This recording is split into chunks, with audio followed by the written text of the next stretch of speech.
Wise Wednesdays started on April 1st with a humble episode on forgiveness. Between then and now, Wise Wednesdays started on April 1st with a humble episode on forgiveness. Between then and now, we've had heart-led conversations on happiness, stress management, relationships, resilience, public speaking, respecting boundaries, self-discovery, mindset, just being, listening, reclaiming your life, intuition, and even food. I would like to thank all my listeners and the guests who gave me their time and trust. It is because of you that we kept going. It is because of you that we kept growing. Thank you, thank you, thank you. Thank you so, so much.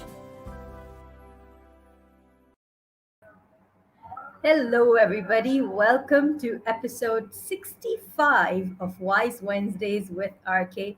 That was a little video of the humble journey that we've been on. I am your host, Ruqya Khan, and I have the honor of being in conversation today with Mr. B himself, the man who hosts the podcast Free Talk with Mr. B. He is the product of a single mom.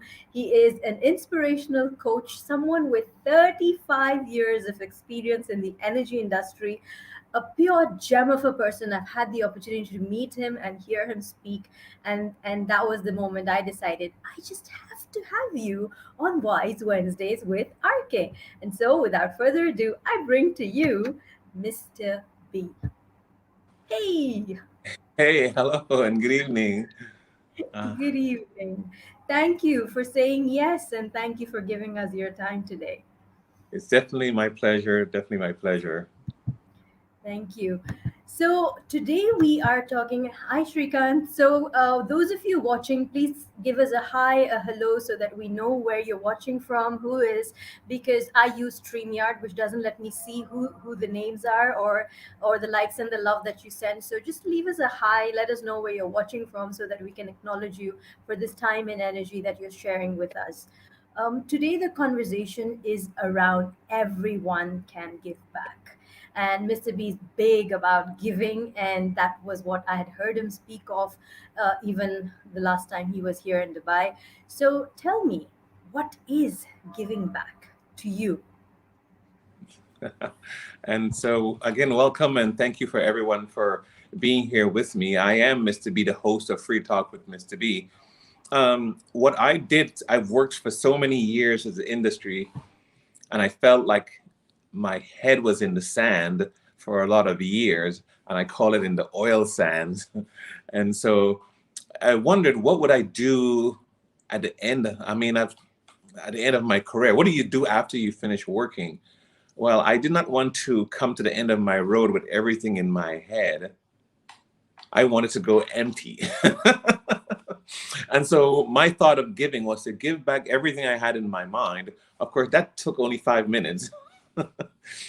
Some people say it's so short, but I think everyone has an attitude, an idea of wanting to give or something to give, or maybe they think of something to give back to society. And I have a whole idea on giving back that I was developing in my mind. I was like, wait a minute, what have I been giving back?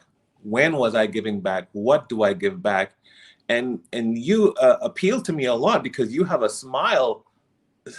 Every time I meet you, it's a smile. And I know I said that's the first thing you should give back. At least that. Give back something that is non-monetary, not necessarily tangible, but first to society, give back a smile. Yes, and isn't that so important to give back? And a smile is the most simplest yet most precious thing that you could give somebody, because maybe that's the first smile that they're seeing in the day. Considering that so many of us are roaming around with grumpy faces because of the way things are uncertain and unclear. We Yes, yes. sometimes forget to smile, and then in the chaos of everything, when someone crosses you wearing a beautiful smile, not literally wearing, but wearing it, Right, it's right, right. so lovely. So yes, No, and I know it goes. I don't know where you want to take it, but it goes even deeper sometimes because someone asks me about giving back, and we said we know there's more joy in giving than in receiving. So it means it's a twofold thing. You got to give, you're going to receive, you're going to receive, you're going to give. So when you're doing this, what comes first? Hmm. What do you do? And so a lot of us has, and I was looking this up recently. It's called the imposter syndrome, Yes. and the imposter syndrome kind of gets at us, and it gets at me. Sometimes I don't think I'm good enough, Hmm. or I did enough, or I gave back enough, or I worked hard enough. And so the first smile should go to ourselves. It should go to us in the mirror when we wake up, you know? And so Hmm. if we can't give ourselves that smile, how can we give to everyone else? True that. And, So and as I was saying, guys, this is Mr. B. This is someone who's comes with a wealth of experience, and there he says, with all humility, that imposter syndrome is something that he has. He's even saying himself and imposter syndrome in the same sentence. So that's the kind of humility he comes from. So thank you for being that person. Yes, sorry, I interrupted you there. no, no, no. I was just saying because that comes over me because I didn't know where I would end up. I didn't know how well I would do. I do not know what my future holds, but I'm doing okay. I'm living okay. I'm feeling okay. But do I deserve to be? And so you feel like if should it be you? Should it be me? Why me? Good or bad, we still ask that question, why me? So we have to give back to ourselves that smile of confidence saying, yes, it's okay to be me. And Hmm. then I can walk outside and let it be everybody else. But first, I have to make sure that I gave to myself and my household that smile and everything that comes with it. Beautiful. And I like what Srikant has said. He says, and it's healthy, energetic, contagious. Uh, the smile, isn't it? And I think even the concept of giving is healthy, energetic, and contagious, because when you're giving, it's healthy for yourself. It's also an energetic exchange, and it's contagious. You can't give to someone without without them having that realization and then taking it forward. It's, I think, somewhere it's a by default thing that when you receive, you also want to give, as you rightfully pointed out Yes. just now. And there's joy associated with it. That's where the positivity. It doesn't mean we're going to be positive all the time. But if there is joy associated, we can have a bundle of joy without knowing it was going to come to us that day. I add on to a smile, a greeting. So someone says, I thought giving back means you need to be a philanthropist with a lot of money. So, well, all of us does not have a lot of money, but all of us can experience that joy of the smile. So the next thing after you walk out and you're so self-confident, you can say good morning to everyone or someone. So when you give a greeting, that's a form of giving back. That was your next thought pattern, right? Yes, absolutely. So we've talked about a smile, we've talked about a greeting, and and I think I love what you said about starting with yourself. If you can't look into the mirror and give yourself a smile, give yourself something to look forward to and have joy in the day for, then it's a day wasted. I mean, maybe not entirely wasted, but you know what I'm talking about. Yeah, it's because I think there's a lot of times there is a waste when you rub off wrongly on people. But if you rub off effectively, positively, impactfully, to enhance that moment or that day, then it's not a day wasted. And you don't need to do it to everyone. If you picked one person that you made smile that day, your mission accomplished. Mission accomplished indeed. Yes, you didn't have to solve the world. Just take one person at a time because that person might make two people smile, and those people might make two more people smile, and so on. Same thing with greetings is contagious. Absolutely. So, what next? We've got the smile, we've got greetings. What next? Well, I spoke at an event. I'm not sure if it's the same one you were at. The art of giving back says something else happens because you're going to go through a door next, potentially. And whether it's the door into work or the door into your building and something, I say, why not give back something as simple as double checking who's behind you and hold the door open so Hmm. someone can pass through. Now, someone might, or even our audience might think, this is all ridiculous. This is so simple. And I said, yes, that's the philosophy of Earth and the humans on it. We do not have to start trends or love or beauty or giving back with the most elaborate things. Start off with the simple things, and we are going to be surprised the impact we're having. And we do not always have to know the results. So if you went and we smiled and we said good morning, and then we held the door open for someone, we have no idea what impact we're having on the mental self, emotional self, positive self of the person that we're holding the door for. But when we were talking about self, there's a lot of times we're going to go through a door, look back and realize no one was coming, but it's going to help you to feel positive inside. So you're going to say, oh, that's the kind of person I am.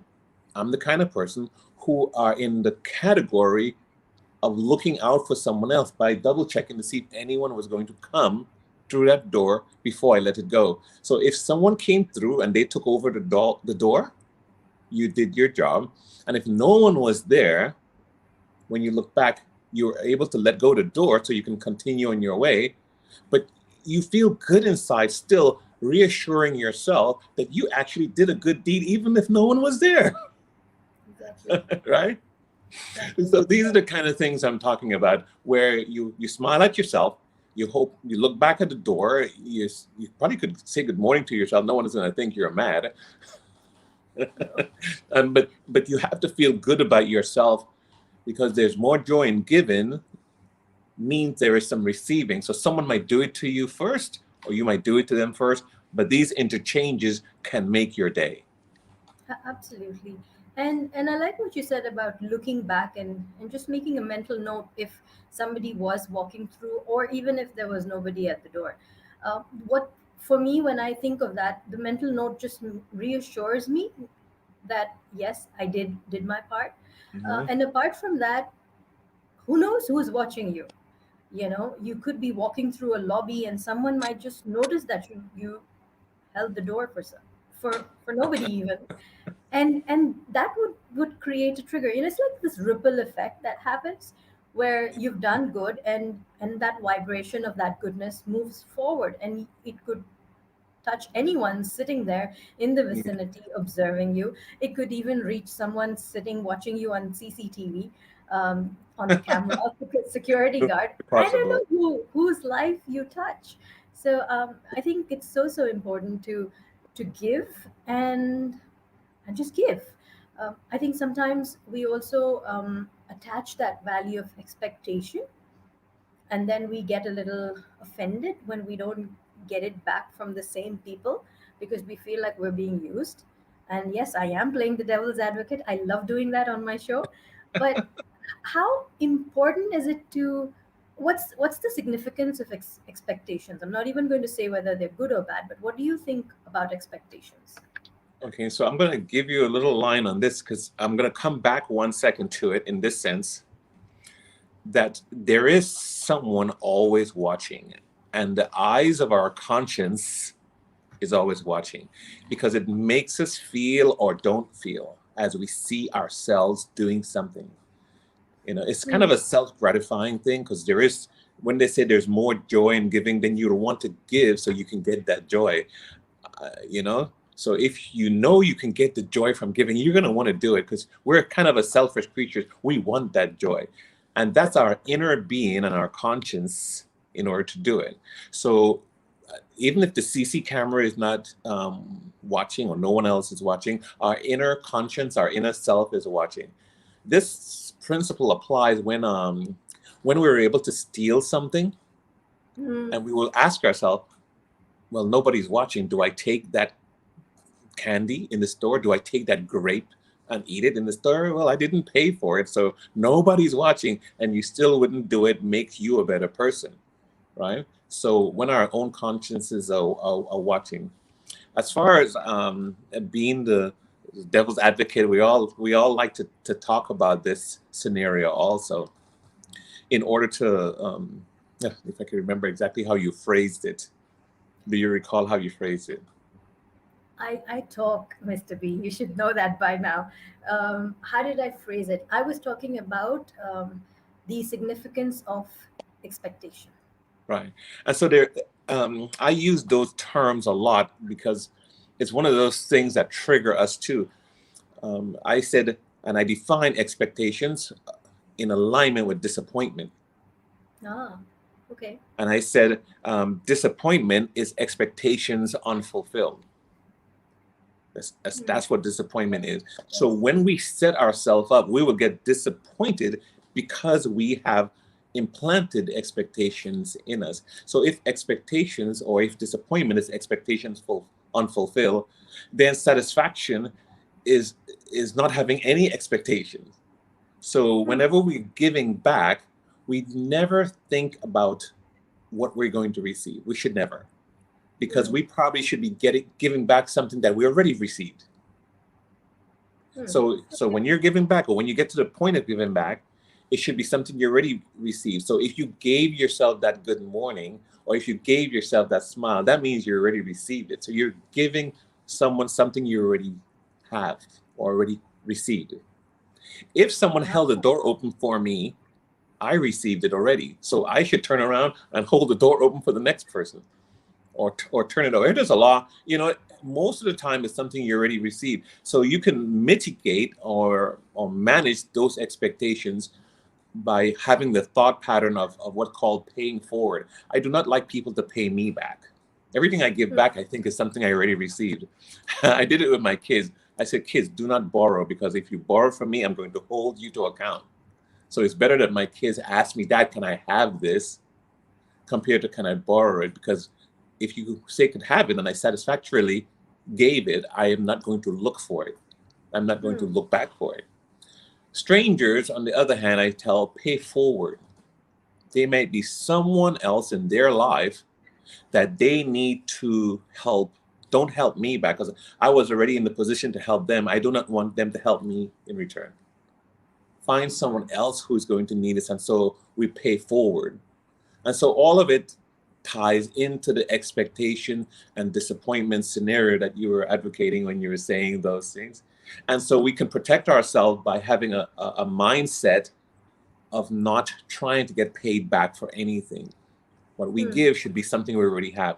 Now, it's kind of dangerous if you try to give things you don't have. Ah, let's talk about that then. Yeah, I call it dangerous in that it's unhealthy. It's the same way, like, we have a culture in the United States where we buy things with money we don't have. Yeah. And they say, oh, no, you can have it now and pay later. But we don't know what later will bring. So it's better to set yourself up to do things now. That's a culture everywhere. It's not just in the United States. Don't worry about it. Yeah, yeah. But Yeah. it's kind of what we call unhealthy. So same thing when it comes to the credit of giving back, the credit of satisfaction, the credit of giving what you already have. And most philanthropists don't give away money that they might earn. That's not how it works, right? They will. Hmm. You say the Bill Gates and Melinda Gates Foundation give away money that they have.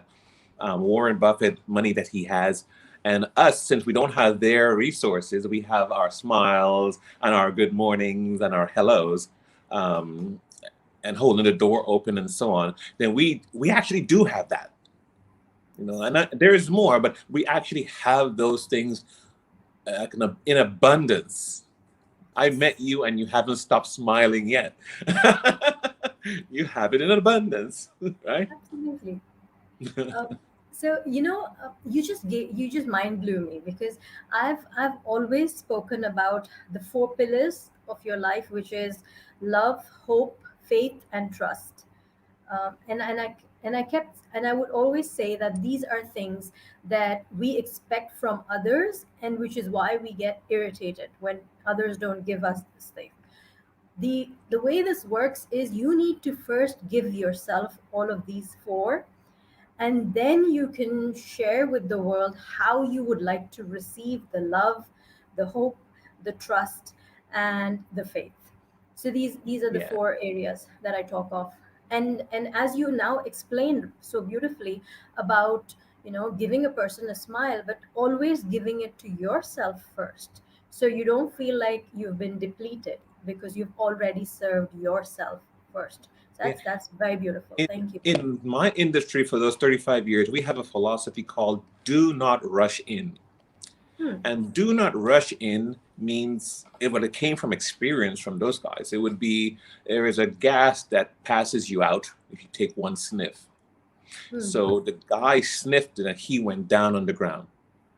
His friend likes him so much and cares about him so much, he didn't take the precautions necessary and he rushes in to get his friend. He then passes out next. And he has another friend that wants to rush in to get them both. And so it daisy chains into more people getting injured. So the philosophy of not rushing in means that you need to prepare yourself with the proper equipment, with the proper breathing apparatus, and so on. What that means is you cannot help someone if you cannot help yourself. True. You cannot rescue someone if you cannot rescue yourself. If I don't know how to swim, how can I jump in the water to save someone? So we True. must be in a position to help ourselves, save ourselves, rescue ourselves before we can save, rescue, or help someone else. And so giving back, you can apply the same philosophy. How can you give someone a smile if you cannot give yourself a smile? Hmm. All right? How can you say good morning to everyone when you're not satisfied with your own morning? How can you Agreed. hold the door open philosophy wise and mechanically wise? How can you hold doors open for others if you didn't see that your door is open for yourself? And so That is for so powerful. That is so powerful. it intertwines, and that's what I'm writing in. Well, I'm sure you would bring it up. That's what I'm putting together in this book, some of it, and I wish I can talk more about it because Yes, it's please. just too simple. Just like smiling is too simple, and I admire simplicity. No, truly. The reason, I mean, that thing you said about holding the door open, um, sometimes we hold the door open metaphorically. We open up opportunities for others, and then when it's our time to receive, or when we are in trouble and nobody steps up to open doors for us, we feel a little uh, abandoned, maybe, and then that whole bitterness comes in. So had we held the door open for ourselves or taken care of our opportunities first, and then served, I think that feeling of entitlement that we have when we don't see others opening the door for us would definitely be a different conversation. Yes, and it's always metaphorically holding the door open or having doors open for us. The the the the preparation that we need to have in order to enhance our own self is to be ready. Mm. Many will not recognize that you gave them something back in a smile. Many will not recognize that you even greeted them good morning in any language. Many will not recognize that you held the door open. I have people who walk through the doors I've held open for them, and they look at me like I was the doorman. I was like, okay. I said, you're welcome. I would tell them that. And so they would look around and say, oh, thank you. I didn't know you were holding it open for me. Not everyone is ready. Not everyone is accustomed to receiving the gift you're getting. So metaphorically, for the door being open for us, we must be prepared at all times so we can identify, observe, and take action on doors. I tell my children and other young people that I mentor, I says, doors open and close all the time. Windows open and close all the time. Opportunities come and go all the time. What's the difference Mm. between the people who take advantage of them and people who don't? Well, they're not ready. They did not make themselves ready. And if you did not prepare yourself to receive a gift, the gift can be squandered. In some cultures, you have to know how to take In the Japanese culture, take the gift with two hands. In the Asian culture, receive it. Some cultures, you cannot take it with one hand. So you have to understand everything around you, because sometimes I've gotten things, I was like, oh my gosh, that's a gift. Maybe when I was younger, I would not have recognized it, but I was given an opportunity. I was given a gift. And a lot of times we look back and say, wow, that was a really cool gift, because it was a chance to work here or work there, or this person stopped and say hello to me. And I was like, huh, that created what an opportunity. Those are all gifts. Those are all receiving. And so as you see it, you can do it for someone else. That's why I love to help young people, because I didn't really always see where I was being helped. But I look back and I was like, oh my gosh, that man helped me. I have to look back at it. So the preparation, it was necessary. The preparation for all of these door openings, for all of these gifts, for all of these smiles, you need to be prepared. True that. All right. Now, what about those who take those gifts for granted? Because you'll meet many of those, and very often, I mean, I don't want to pinpoint any age bracket or anything, but we do meet a lot of people who take the gifts for granted, who take the open doors for granted, and then they just move past and actually think you're the doorman for them. I think people who come from that place of entitlement. So, what are your thoughts on dealing with such individuals? and and it's not like we have to physically or mentally or emotionally even deal with them. The world is full of all kinds of people. So some people are advantaged and some people are disadvantaged. And so if someone decides to run their lives in a disadvantaged emotional self, they will not necessarily notice the opportunity. And if there is joy in giving as in receiving, or more joy in giving as in receiving, they may be disadvantaged from that joy because they wouldn't recognize what they have to give. And so Mhm. all of these things work itself out. When we recognize what we have to give, like yourself, you went into the technology of Smile, and you count your days of what you're giving back. And it's an amazing job you do, being so consistent for so long. And some people see it as unnecessary. Some people see it as worthless.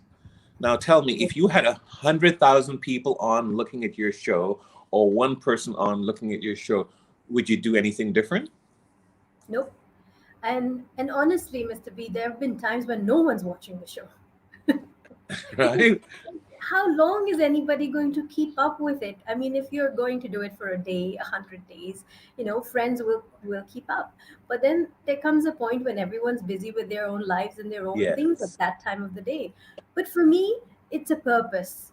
It's something that adds value to my feeling of purpose and service, impact, and I deliver with the intention that whoever needs to receive this message and whenever will receive it. It doesn't have to be in that Yes. moment. So I don't compromise, even if I see that no one's watching, because obviously I can see on that if there are any viewers.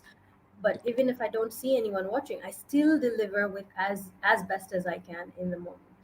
And I know we learned from or not necessarily learn, but we had that epiphany from different sources. Mine was from my youngest son.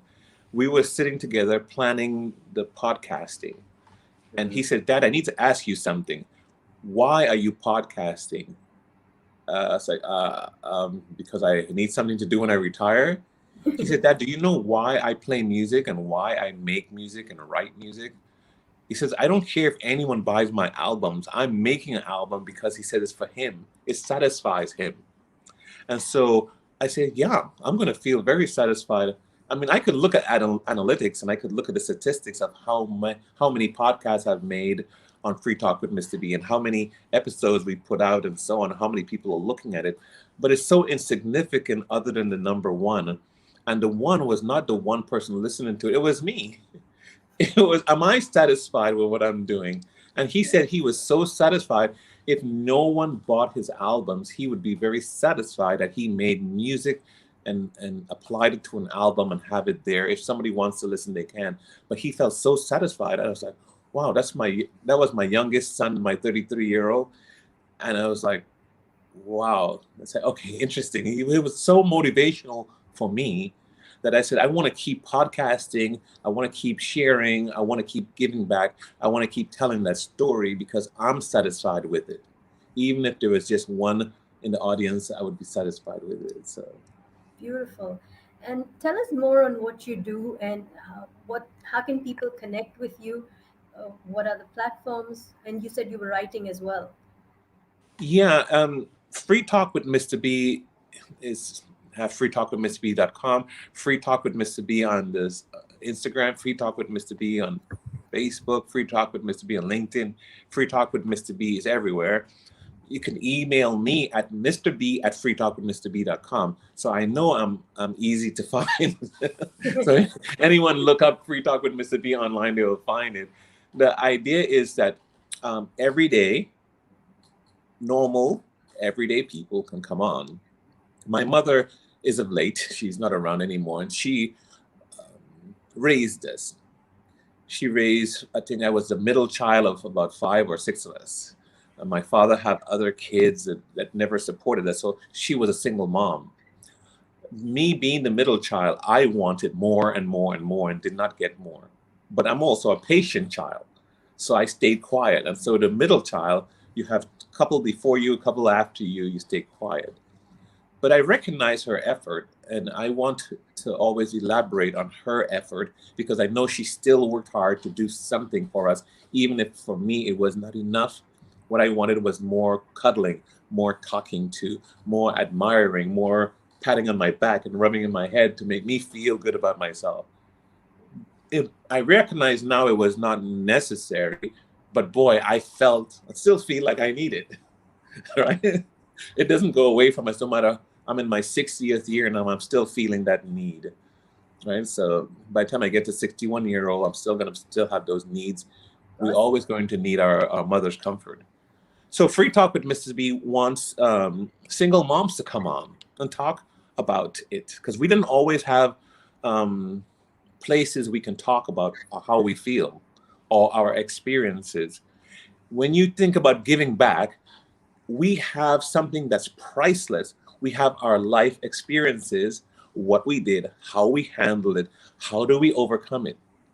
If you're an entrepreneur, you can come on to Free Talk with Mr. B and tell everybody what you're working on, what are you doing, and you can come on to your show and tell everyone what you're working on, what you're doing, because we're all around the world. Around the world, we're excited to hear how someone did something, how someone lived. In fact, we're around each other and we have a lot of technology that communicates, but we really don't talk to each other enough. So shows like yourselves and mine allow us to listen at our own pace, allows us to talk, allow others to come on and tell their stories. And I see it as priceless. So I don't need to be a billionaire to give $1 billion away. I think we're zillionaires in experience that's priceless.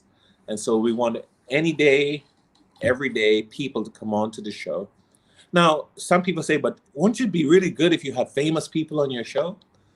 Says maybe, but when they come on to the show, Free Talk with Mr. B, they have to take off their famous hat and and put on their everyday normal person hat, because they have pains and they have passions, they have processes and they have procedures and they have things they go through in life to make them ordinary. They're raising kids, they have food likes and dislikes, they have pain and suffering. So we just want everyone to come on to our shows, yours, mine, and keep talking. Let the world gain this experience that it wouldn't get in another form. You know? True.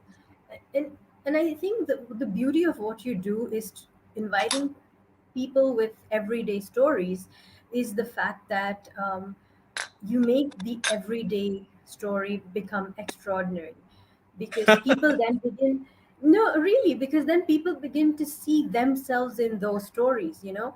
We Yes. all think we're unique, but isn't that fabulous that each one of us is unique, so we're all the same. Yeah. And you know, Dubai is a phenomenal place for it because we have people from so many different walks of life. And the perception of the back home perception, people think that someone is taking a photo in front of a nice building or a nice car or a nice setting, and they're part of that beauty. And so it's good to have shows like this that the people back home can see the reality of what goes on. You know, not a lot of people did not know much about Mr. B, and so they would look at me and say, "Wow, what a guy! He's probably had a silver spoon in his mouth his entire life."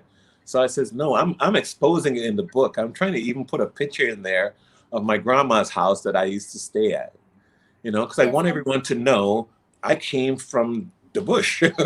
I came from the country. I came from down in the village, and I made it here, then I made it there, and I did every job known to man, on top of the roof, on the floor, in the toilets, washing dishes in the kitchen.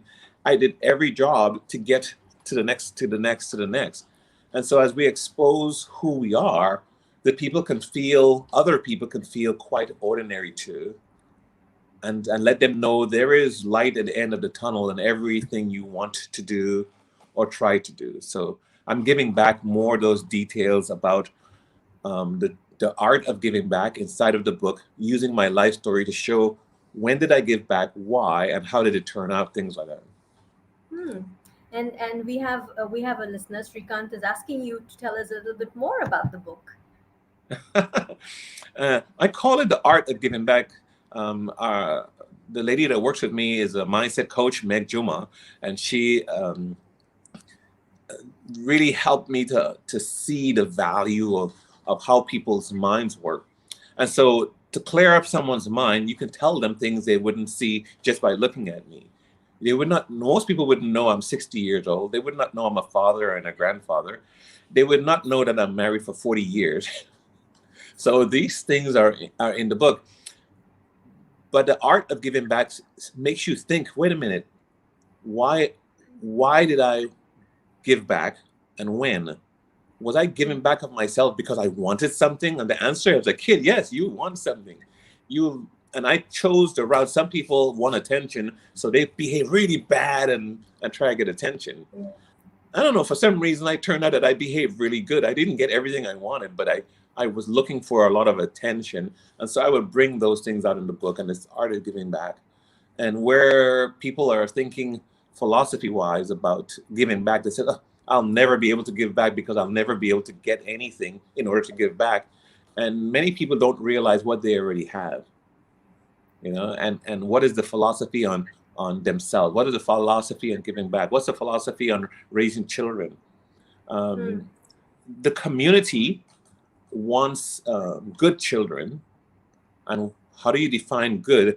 They want children who are a member of society, not a menace to society. Hmm. I like And that. so, if this charity begins at home philosophy is true, then we should be preparing our children at home to be a contributing member of society, not becoming a menace to society. And so, I wrote about some of that in my book too, Hmm. and how I approached it. Beautiful. I think even um, sharing stories and sharing your experiences, whether it is as a parent, whether it is as someone in a relationship, as a student, as a teacher, from the many roles that we play, is also a part of giving back, isn't it? I mean, it's an experience that you acquired and life gave you, and then you're just paying it forward by sharing that. That's how people mentor and make a difference to society. What are your For thoughts on that? sure, for sure. I mean, we can say, I'm not a perfect husband, I'm not a perfect father, I'm not a perfect employee, and not a perfect employer. But depends on what role we have, we can see what is our role and how do we give back. And so we can look at ourselves from all those aspects. Yeah. So sorry to interrupt, but for those of the people who are regulars here, know that I don't believe in the concept of perfection. I think the concept of perfection is flawed, and I'd rather keep things real instead of perfect, because perfection doesn't exist in my model of the world, at least. So as long as you're a real husband, as long as you're a real father, a person who's there for the people who need you, I think you've done a good job there. It's just a lot of things has to do with definition. And so if we define perfection, perfection is, from my perspective, is defined as someone who's willing to learn. Yes. If you're willing to learn, then perfection is someone who's willing to adjust. Hmm. So Okay. if you're willing to learn and willing to adjust, that's what perfection is. But at the same time, it's like humility is not something that you could attain. It's something that you should always be working on. And so perfection is a work in progress at all times. And so it's in our lifetimes, you should never see it attained, because like humility, if we say we have it, we just lost it. Absolutely. Absolutely. And like humility, it's for others to observe in you. It's for others to observe and admire in you and appreciate about you. So yes, definitely, I do agree with you. Um, so we spoke about a couple of things that we can give back. What are some other options that you have in your bag for giving back? Well, we can elaborate in any distance, but first things first, we said make sure you go to the ABCs of it or the basics of it, because in order for you to smile when you get up in the morning, or say hello to yourself in the morning, or hold doors open and so on, we still have to condition ourselves at all times. Just like something as simple as eating healthy or trying to keep ourselves healthy is important. So we have to be prepared. Like if we are lifeguards to society, now that is an attitude altogether that we need to generate, and we can generate that attitude by wanting to be a better human, wanting to attain to that um, perfection, as we call it, attain to where you're saying you're looking at humanity as something that belongs to you. Mm. So we know we would like to see everyone has that. Um, my wife would remind me that I can't heal the world, I can't solve world hunger. I read somewhere where someone said just that. Well, you can't feed everyone. Try feeding at least one. And Yeah. so we apply those philosophies everywhere in the form of giving back. One of the places we spoke about is the neighbor, is a household. Then we spoke about the neighbor. Like nowadays, we go to events and we speak about women empowerment. Yes. And so I think there's not enough men there because they are confused about what it means. So Mm. I like to go, and I like to give the support, because there's a lot of issues that are our issues, but we're not talking about it. Women empowerment is a man issue because it enhances our life. Just like mental health is a man issue because it's a woman issue. So if a woman issue is solved, a man issue is solved, and a human issue is solved. And so giving back applies everywhere. We start off in our household to make ourselves a better person, to make ourselves a better husband, to make ourselves a better father, to make, like in my case, a grandfather and on. When you leave the house, you want to become a better citizen, a better employee, or a better employer. And and every one of those areas have a role. Every one of those areas have a perspective. Every one of those areas have a form of giving back. Because let's say employees, if every employee understood their role, they will give back what's necessary to the employer, which makes a better place of employment, which makes a better community, which makes a better job, which makes a better productivity, which makes a better everything. So knowing what to give back will apply there. Now, in the reverse, the employer probably puts more jobs out, or helps the government, or pays his taxes, or whatever has to happen. And then we will get it on the other end, because we want to have, like, again, I say, like in the United States, it takes about 4 minutes for an emergency service to come. I've been in some countries, it might take 4 hours for them to come. Yes. But could you imagine what your incident is? Your incident is a 7-minute incident that if you do not respond in 4 minutes, you might perish. So it's always cutting it so close. So if you're doing uh, a favor to society, or contributing to society, or giving back to society, society might give you that 4 minutes you need on the time you need to call them. We go through life, and there's sometimes we would never have to call emergency services because of how our life turns out. But the scenario is you do not know when. Yes. You do not know when that's coming or when it's needed, but it could be someone you know down the street that is going to have to call. And contributing to society as a good employee might even contribute to that without you thinking about it. And so it can go infinitely. I'm sorry. Absolutely. I do That's when that agree. jet lag is kicking in. Yes, you just so guys, Mr. B has just landed last evening in the UAE, and super excited. It was really interesting because last evening while we were chatting, I was telling him, I'm at this time right now, and we go live at 9, and he said, I just landed. I was like, hey, welcome to UAE.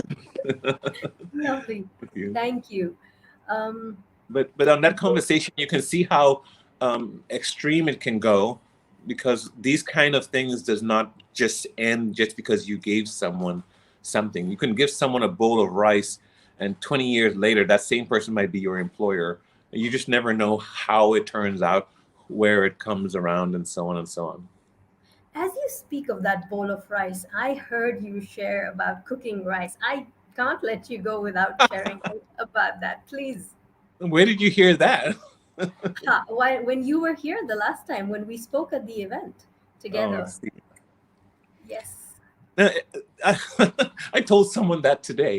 I went to the energy conference, and see, um, I try to simplify things because what I want to give back is a form of women empowerment, because we have for some reason, I do not know why they did it. I haven't researched that yet, but men wanted to keep working for some reason, which I don't blame us. We want to care for our families. But there are times, even from the Industrial Revolution, where women had to come out of the home in the U.S. to work outside of the home because there's so much work inside of the home. Maybe the men didn't want to do it or something. I don't know. But there's a lot of work everywhere to be done. But coming out into the industrial world, somehow some of us complicate things a lot. And in the energy industry, we do something called boiling oil.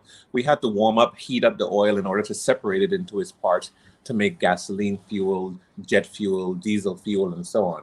So as we do that, I say boiling or I mean boiling oil is as easy as boiling rice, Hmm. because there's a lot of correlated aspects of the process of both. And so if someone came into my classroom, my form of giving back is letting them know that they can sit at ease, because we're not doing anything so complicated. There's not going to be any complicated exams. I just want you to understand how to boil rice. I said, well, we do that at home all the time. Whether you have an electric stove, a gas stove, made a nice, the rim of a tire. A lot of countries we put wood under that to put a pot on top to make boiling rice and so on, or whatever you want to boil to eat. And if you understand the dynamics of boiling rice, I will apply all of those techniques to what goes into boiling oil. Hmm. And so those are the things that I applied it to, and actually it's a form of giving back, because you want to give back people confidence.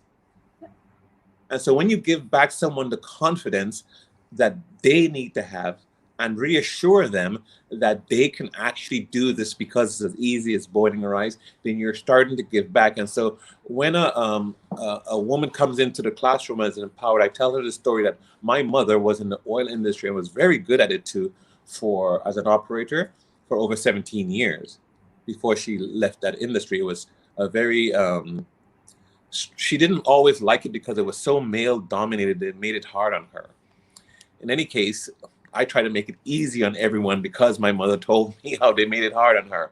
So I try to make it easy on everyone else, and I will teach them, I will train them, and I would make it as easy as boiling your rice, because it is. Because everything you do while boiling rice is the kind of things we manage while boiling oil. And if you can do it in your mind, and you can do it physically with the stove and the pot, you can tell a computer to do it for you too, Hmm. because we tied all those things to computer controls, and we tell the computer, take away some of that heat because the oil is boiling or the rice is boiling too much. Or in a rice, we take off the lid because it was boiling over. We take off the lid, it goes down. And I said, that's what we do. We manage the pressure. And so we have computer controls that can do that. And so they understood, and so they understood some of the emergency procedures for me when I teach them. And I says, well, if it's boiling over, what do you do? Well, we always turn on the heat. I was like, exactly. That's what we do. We just tell the computer to do it for us or something like that. Or, and so those are all nice forms of giving back. Don't make someone feel so uncomfortable. Make them feel comfortable. Beautiful form of giving back.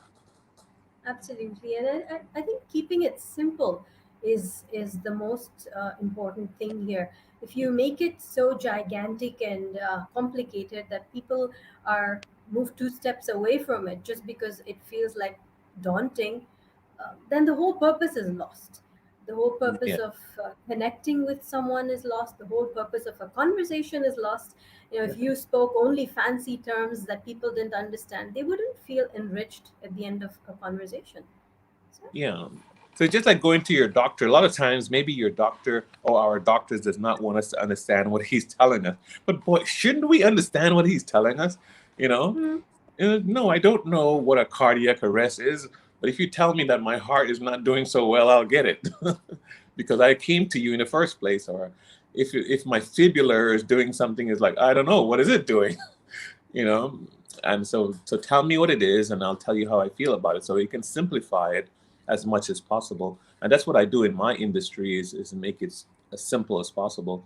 And it's why I speak about giving back from the early perspective of smiling, good mornings, and holding doors open. And and once people get the whole idea, from there everything is possible. From the ABC, like smiling. From your smile, I may not remember what all of the acronym words you apply to it, but I sure remember the smile. So sometimes I thank call you. you, her, that smiling lady. I don't know how to say her first name too well, but she's a smiling lady. Thank you. What a compliment. So, the acronym is silence your mind, manage your attention, identify the intention, let things go, and energize the possibilities. And as you know, I run mindset workshops on it. I help teams build better on their productivity, communication skills, and all of that using a simple smile. So it's all about positive leadership. And yes, this is what I do. And I think it's important because the world can be complicated around us, but we can make complicated things simple and be kind to one another, not make someone feel, oh, someone just hired you and you came here. Well, I don't have any time for you. Get out of here. No, you should welcome them in, and they're going to be a big help to you even on your job because they can make your job easier if you welcome them in. So like you're saying, you're asking what else. We can go from smiling to good morning to holding doors open to being a good employer or being a good trainer or being a good employee. And that goes with our personal life, with our being a good father, being a good husband, being a good wife. There's so many areas and aspects that we will give back in, and it help us feel fulfilled.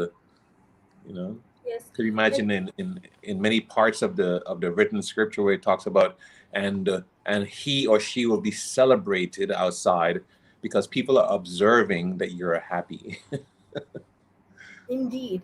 And I think as you speak of this, one thought that comes to my mind is listening. Listening could be such a powerful way of giving back. Yes. I mean, how does that sit with you? Because when I listen to someone, I'm giving them my attention, I'm giving them my focus, I'm giving them that sense of self worth and being, as you said, you wanted more cuddles, you wanted to be taken care of and loved, and that pat in the back. I think a lot of us are going through life in such a way that it's on autopilot and we're just mechanically walking through. But in that whole circus of life, if somebody stops and listens to you, I think that feels like something that is very precious given to us because they're giving us time. Yes. And I try to apply it as much as I can on Free Talk with Mr. B. In fact, people ask me, or the person who was encouraging me to do this was a friend of mine who we started a farm together in Nigeria. And Debbie would say, no, Mr. B, I want you to get on and I want you to tell everybody everything about what you know. You're so brilliant, blah, blah. I says, no, I don't want to do that. I want to get on and I want to listen to other people. And so what you're giving back, you're giving them your time. You're giving back your attention. You're giving back a silent compliment when you stilled your mind to let the person know you're that valuable. You're that important. You're everyday normal person, but I want to hear your experience. And so the biggest winners on my program are my guests, because I'm letting them speak. The platform is designed so I'm supposed to speak very little. Brilliant. Yes, and I've been on your platform and I've thoroughly enjoyed the conversation. And it's how authentic it was and how beautifully you weave in questions and conversation, and it's really, really beautiful. So thank you for being that person. And knowing that we're just heading to closing the hour, what would you like to share with the listeners, new and old, who have joined us today on the live as well as on replay? What would you like to share with them as closing comments? Well, one thing I would definitely like them to do is keep coming on your program and keep listening to yourself and your guests. They could also get any of your services, because I know you're a fantastic smile therapist, and keep doing what you're doing. At the same time, each person, whatever you're going through, I would like you to know that you are valued. And even if I don't know you, you are loved, because that's who Mr. B is. I love people. I love to be around people. I like the idea of people. Not that I'm getting into politics or religion, but someone asked me if I wanted to go to heaven, and I says no. Because I love the warmth of earth. I love the warmth of a smile. I love sunshine on my skin, and it brings us into a sense of value. We are here for a reason. You're here for a reason, all of you. And in fact, if you can put a show like this together, I'm sure both of us will help anyone put a show together or show them how. Because there's how many billion of people in the world? 7, I guess, right? And if you met with someone once a week, for example, you only have 52 weeks in a year. So you, me, a few of us, we need help getting people to talk to people, getting people to talk to each other. So if you feel like doing a program like this, please contact us and we can show you how we started and how you can get started. And the door is open. We're going to hold it open and we're going to smile. And in closing, please look in the mirror and feel satisfied about yourself, because you have enough ability and strength to smile at yourself. Give yourself that amazing look in the mirror and says, I approve. And so then go approve others. Beautiful. And talking of approval, we've got applause coming in for you for the conversation. We've got Vidya from India watching us. She says, thanks a ton, Mr. B, for this purposeful session. Thanks a ton, Rooks, for another important topic. She's my buddy, my friend, always attends the Wednesday sessions, and I'm so proud of her. So thank you, everybody. And again, 1 second. You got a compliment there, Mr. B. I like that polo you're wearing. And Shrikant says, sending smiles to you too on wireless. Thank you so much, everyone. And again, if you are new to the channel, do subscribe, because here's where we have daily conversations on the little things that make life big. Once again, thank you everyone for tuning in on the live and for catching up on the replay. Thank you, Mr. B, for being the person that you are. Much love and gratitude. My pleasure. I'm blushing. Thank you so much. Thank you.